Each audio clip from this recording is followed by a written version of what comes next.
With us right here on Voice of the People, 90.3 FM. This is the World News at 6. My name is Esther Wachuku. And I am Chioma Innocent. Here are the top stories. Israel orders citizens to evacuate as tensions escalate with Iran.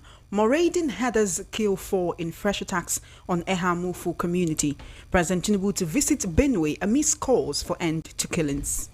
Meanwhile, federal government launches youth confab portal. Court rejects attempt to arrest suspended Senator Natasha Akpoti. Crisis rocks APC as members threaten to vote Atiku come 2027. Details now.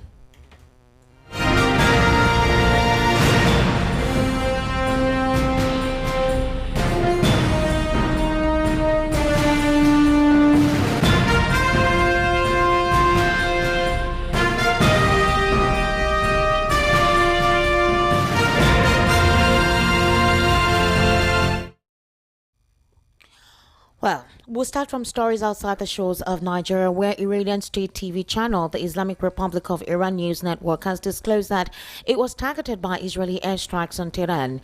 Debris fell on the studio during a live broadcast, and the presenter had to head off the camera. The Israeli military earlier warned people in part of Tehran's District 3 to leave as it was targeting military infrastructure in the area. Israel's defense minister Israel Katz said Iranian state TV and radio are about to disappear.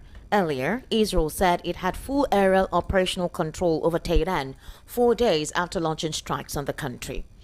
While back here in Nigeria, in a very tragic development, at least 4 residents of Ikparaba village in Agwamad Amufu, Isuzu local government area of Enugu state, have been killed by suspected headsmen yet again. Several others, however, are still missing, as search parties have been launched to recover the missing residents dead or alive.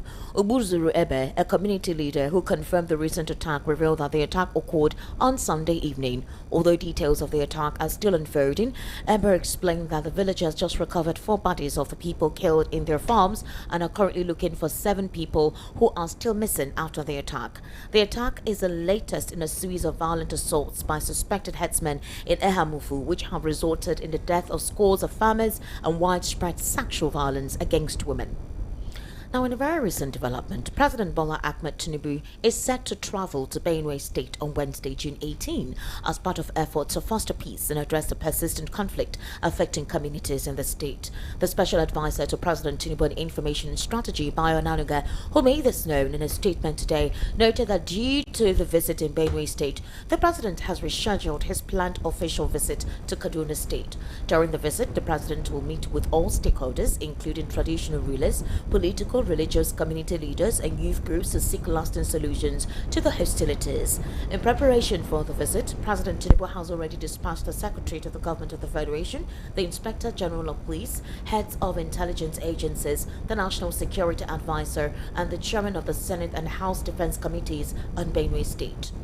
Now, in a similar development, the Inspector General of Police, IGP Kaide Betoku, has arrived in Benue State and ordered the immediate deployment of additional tactical teams to the region.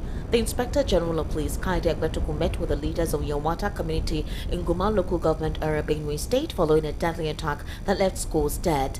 In a post on the official X.com account of the Nigerian Police Force today, they revealed that Egbetoku, alongside the Chief of Defense Staff, General Christopher Musa, assessed the damage of the attack and engaged with the community leaders. The deployment comes amid mounting public outreach and calls on social media for the federal government to declare a state of emergency in Benue following a 2-day killing spree by suspected headers.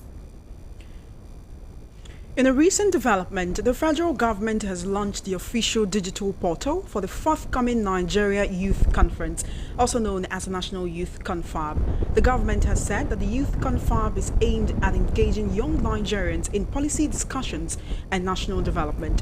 The launching was announced today by Minister of Youth Development, Ayode Olawande. He said the Confab will be inclusive, non-partisan and youth-led. According to the minister, the theme of the Confab is Next Gen Nigeria, crafting solutions, owning the future.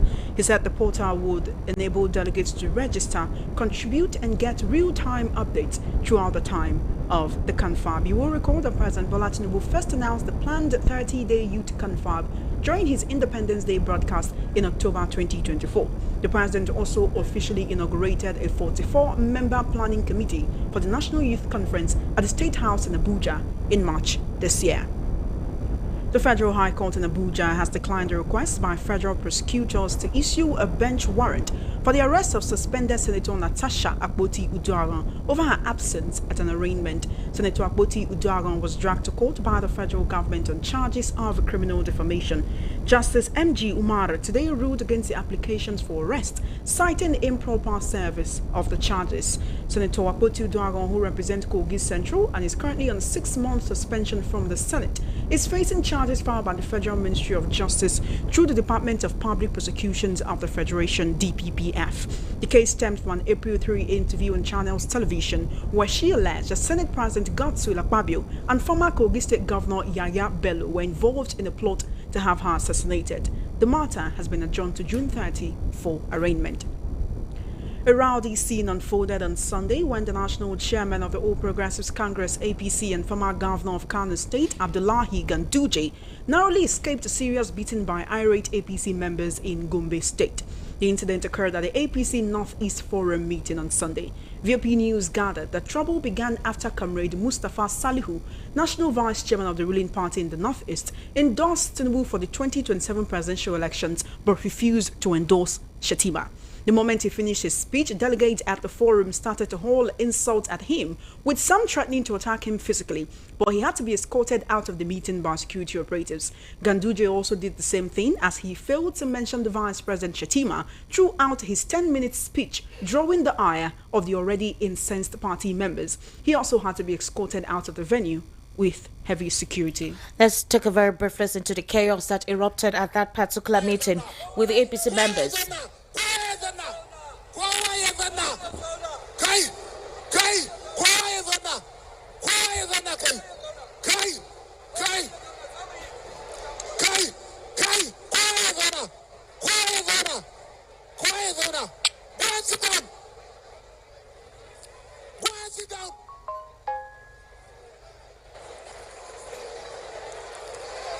Sit down. Quiet down now.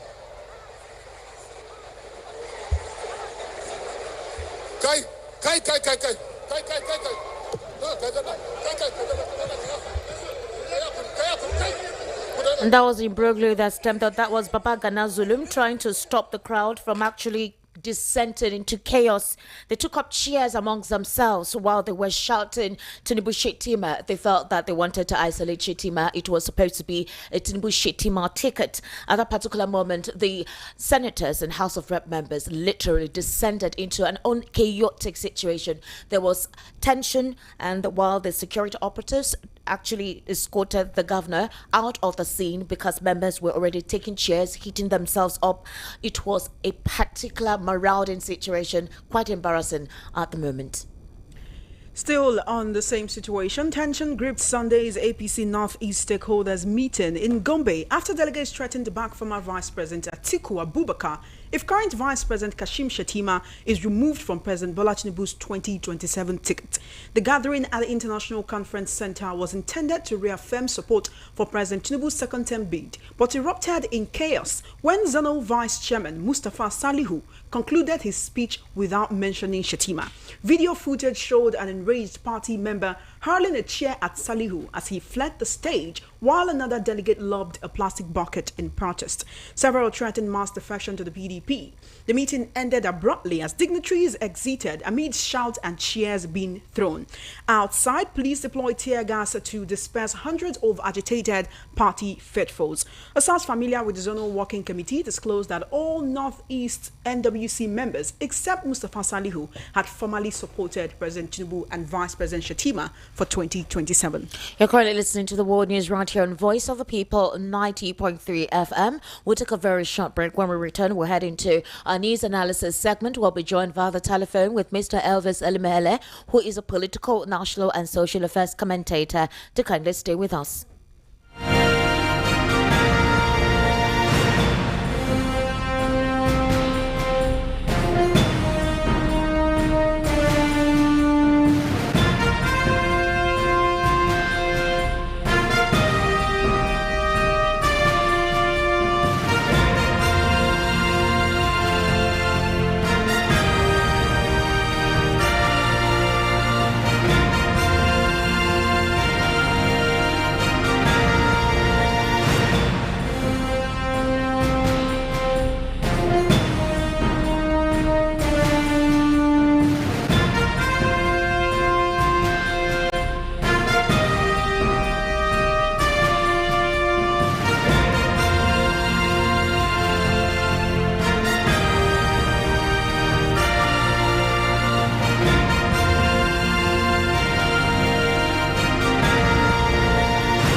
All right, thank you for staying with us. You're still listening to the World News right here on Voice of the People 90.3 FM. It's now time for a news analysis segment, and I'm being joined via the telephone with Mr. Elvis Elimehele. Mr. Elvis, good evening and thank you for joining us today.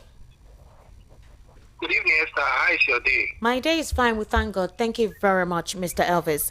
So, Mr. Elvis, it's I would say it's a pleasure to have you on the World News at 6 amidst disturbing circumstances. Mr. Elvis, the nation is actually in gloom. The situation in Benue State has become so terrible. It's been messy. And another recent attack has happened as well in Enugu State. Mr. Elvis, what exactly is this resurgence of bloodletting across the country, specifically in certain areas?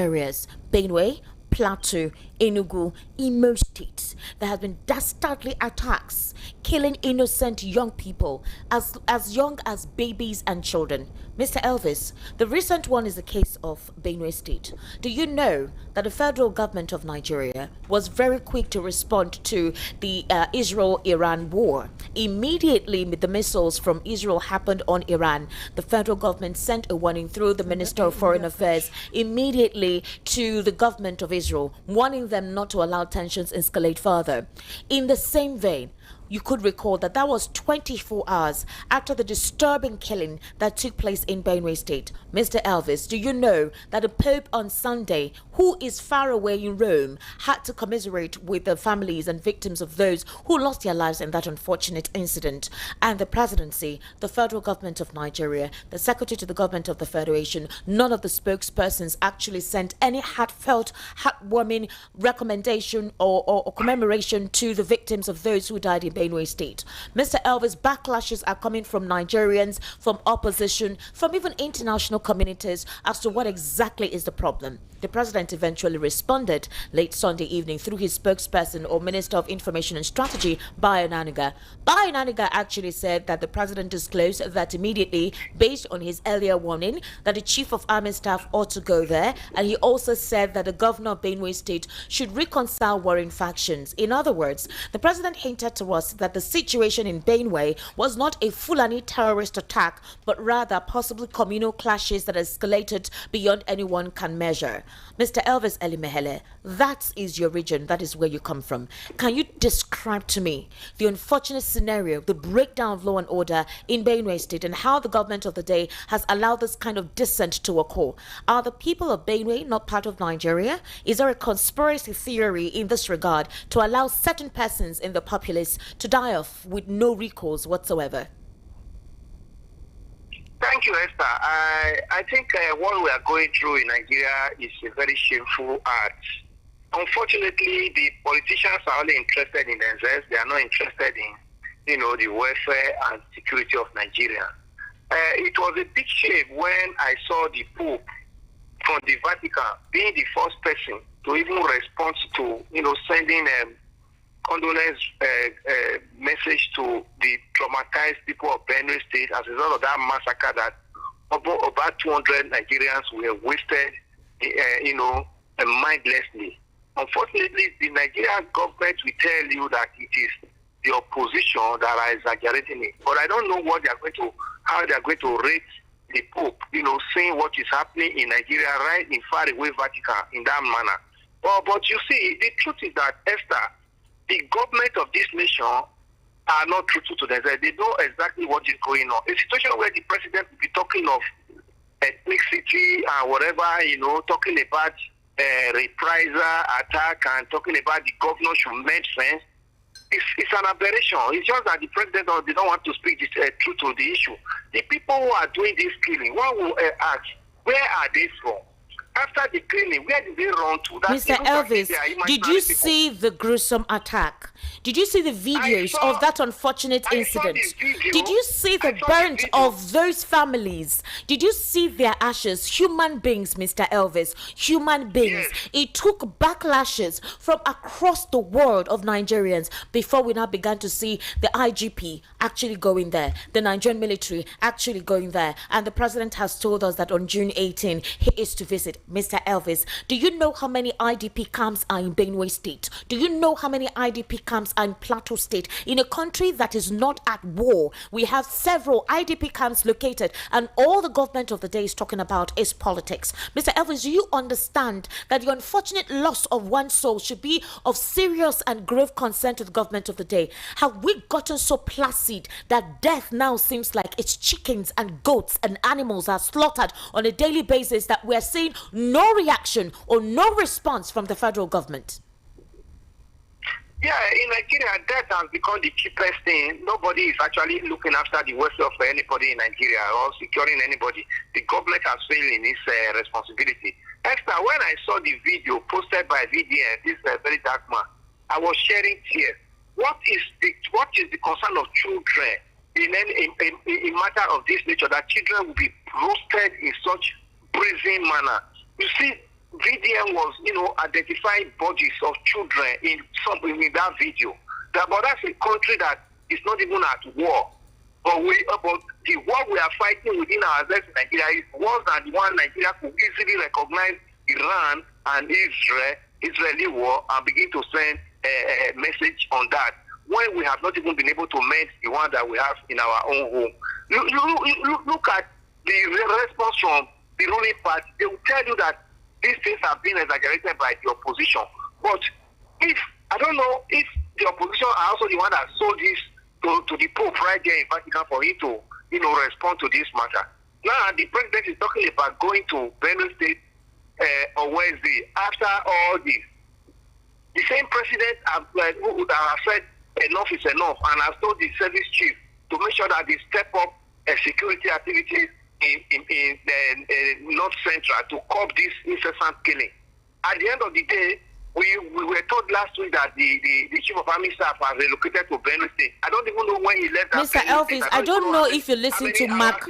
Did you listen to Mark Bila on a Monitor television program earlier today, yes, where he said the chief of army staff did not spend up to 1 minute, despite all the chiefs of the community, the Tortive, all of them in Guerrero, all of them came around to actually welcome him, and that when he entered the government house, he didn't stay up to a minute and he left. It took this particular action. Now, questions have arisen as to why the youth of the community cannot fight back. If you recall, a former Lagos State governorship aspirant, Babatunde Gbadamosi, actually came out and said that it is time for the residents of Benue State to protect themselves. They should arm themselves, go in the night and defend their territory. Now, you know how reprisal attacks takes place. It's innocent families, members, or families that actually get the brunt of reprisal attacks. But as it stands right now, they say that the youth in the community actually do that. But what happens is that the military then comes, rounds them off, and takes them away. So the conspiracy theory is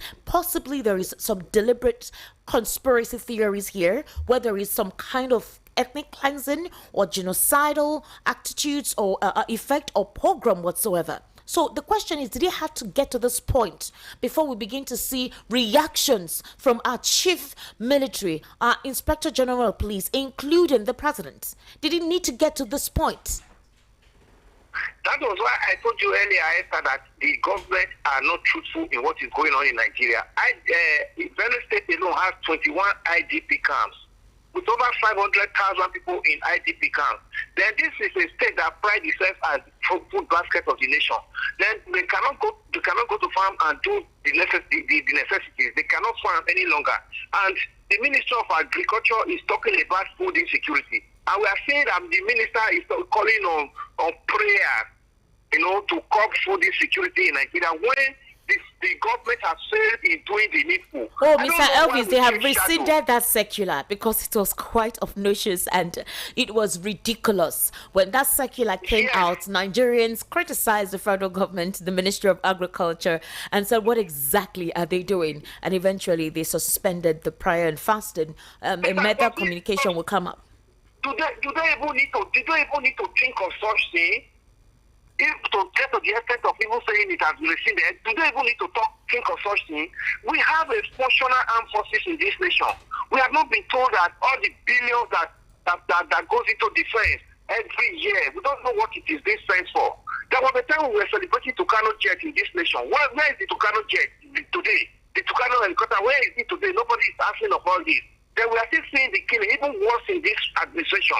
When we thought we had the general as head of state, and now look at the general field, and the person who even said that he has come for a new hope. Look at the hope we are now. Is it even a new? Is it not worse now? So a situation where we leave the object and chasing the shadow is something that Nigerians have to actually wake up and think about. Even the DG of DSS has actually told Nigerians in one of his videos that we need to start thinking about how to defend ourselves. The central government should look into such. The Benue youth that came out and said no, enough is enough. They are ordered into detention now with tear gas and all that. These are the same security persons that could not protect them. And so instead of you to allow Nigerians to begin to think of how to protect themselves, then you are talking about when they come out to protest that, oh, this killing is too much, to now release the same armed forces that could not defend them, to now begin to intimidate them and now begin to molest them. Look at the number of deaths we're talking about within a space of 1 month that have died in a state, one state in a Benue state. Over 300 Nigerians have been wasted in one state. Are we at war? Even in the Ukraine and Russia war, we have not seen such death within 1 month. For the past 3 years, that war has been on. But here in Nigeria, we are playing the history. We are fighting ourselves. Instead of us to do the right thing, the government is, attacking the opposition at all times because the opposition is there to speak the truth. All right, Mr. Elvis, my colleague would like to ask you more questions. Go ahead. Mr. Elvis, thank you for joining us on the World News at 6 this evening. It's quite unfortunate the kind of bloodshed we experience in this country on a daily. If you remember the Air India crash, it was less than 24 hours after that the Prime Minister Narendra Modi actually visited the scene, and you can see that rescue efforts were underway even before he got there. Yes, the president has given directive to service chiefs, but just like Esther said, these people are going there, they are spending, it's almost as if they look at the area and they're like, I cannot stay here. Now, I want to refer you back to a tweet, I don't know if it's been deleted, from the president's handle that was made on the 14th of April 2014, where he said that the buck stops at the president's table, and if President Jonathan cannot secure the lives of Nigerians, then he should resign. Can anybody actually make such a statement at this point without being told that, that they have committed a treasonable offense? Also, reports are saying the president said he will clear his busy schedule to visit Benue on Wednesday. That it is that to say to Nigerians that I'm just pitying you, it's because people are shouting. If not, I would have just stayed in my Aso Rock mansion. How will Nigerians believe that the president is empathetic to them, even as the campaigns for 2027, a second term, are underway? Thank you, Choma. The visit to Benue is a belated matter. Nigerians do not even celebrate it because we saw the president throughout almost over a week in Lagos, and his residence in Lagos was turned to Mecca of sorts. Nigerian politicians coming to visit him, and all of them endorsing him. Endorsing him inside this trouble. You've made mention of the Prime Minister of India visiting the victims of the plane crash, within some hours. In Nigeria, we have had a major crisis in Niger State about 2 weeks ago. Till now, the president has not said. It's not even the cry now that Nigerians are saying, where is the president? Where is the president of this nation? That's why he wants to grudgingly now go to Benue State. And you will listen by Wednesday, you hear the statement he's going to make in Benue State. He's not going to add anything to the suffering of the Benue people. There was a time about 4 years ago, one of the radio station analysts was sent delegates and cameramen to Benue State to go and meet the IGP in their respective camp. If you see the agony they were going through there, that's 4 years ago. Then now just opposite to what we are facing now, it's even like the extent of what they were going through there. The state where people can no longer go to work, they can no longer go to farm, they can no longer do their business. And even we're talking about the fringes then in Benue. But now we are not talking about the killing now, getting to Makurdi local government. Even that's Makurdi is the headquarters of Benue State. The killing has even come into the main town. We are not even talking about the fringes now. And we were told that this very one, that this Yawata that happened now, is just some kilometers away from the Air Force base. And no response when those people were just just being massacred throughout from 10 p.m. in the night to almost daybreak. There was no response. So this is to tell you that the president, the government don't have your interest and my interest at heart. Well, by the time they get in there, all they are planning now is 2027. It's quite unfortunate. One more thing Magbila said was that President Tinubu is not being given the correct information on the killings in Benue State. No, his exact words was he's being surrounded by psychopaths. He's being surrounded. This is not the first time we're hearing that the president is being surrounded by psychopaths. But then, can we tie back his response or this delayed response to the fact that he's not being given the right information or he's being surrounded by psychopaths who are not actually letting him know the gravity of what's going on? Because when the president made a statement, he said that the governor needs to call the warring factions to order. How do you reconcile the victims with their terrorists? And this was the same statement that was given to the governor of Plateau State, Caleb Mutfwang. The president made the same statement to Caleb Mutfwang, asking him that he knows what to do to resolve the imbroglio in Plateau State, meaning it was a communal clash or it was a reprisal attack amongst community members. That's basically what the president told the governor of Benue State. And then obviously saw the one that happened in Enugu State. These individuals, these elements of darkness, of demonic heritage, have pervaded the entire nation, causing chaos. And it feels like the Nigerian security architecture is overwhelmed or underwhelmed to resolve this. Mr. Elvis Elimehele, what call to action should be now? Because yesterday or day before yesterday, when the youths in Benue State decided to protest, Mr. Elvis, do you know that they were fired tear gas? There was a helicopter up. They prevented them from continuing. So if you could have such a response from our defense team, why was that response, that immediate response with that kind of alacrity not deployed the night these families, these persons who had walked and slept were burnt to ashes? Where were these individuals then? That is the surprise of Nigerians. When the attack comes, we will not say the armed forces, but when there is a protest, because of the attack, we'll see them in numbers now begin to intimidate the people who are also crying as victims of attack. Then you now when you are talking about psychophancy, I get worried. Is it only in Nigeria that we keep hearing about psychophancy? When they were criticizing Jonathan's government, when the president was saying Jonathan cannot protect Nigeria, well, he should resign, when he was then an opposition leader in APC. Now, today, the ball is in his court.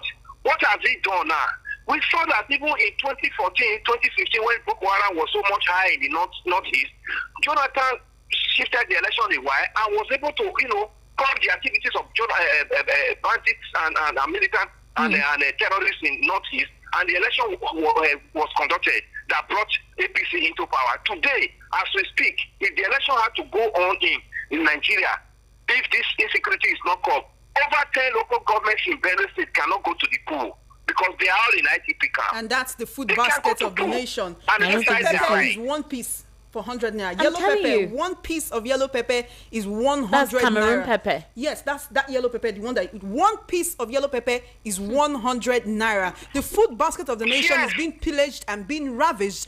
And is it time to actually admit failure and maybe bring in foreign mercenaries, Esther? I don't know why that is not on the table. The chief of defense staff told us before the president traveled to Rome that they have everything under control.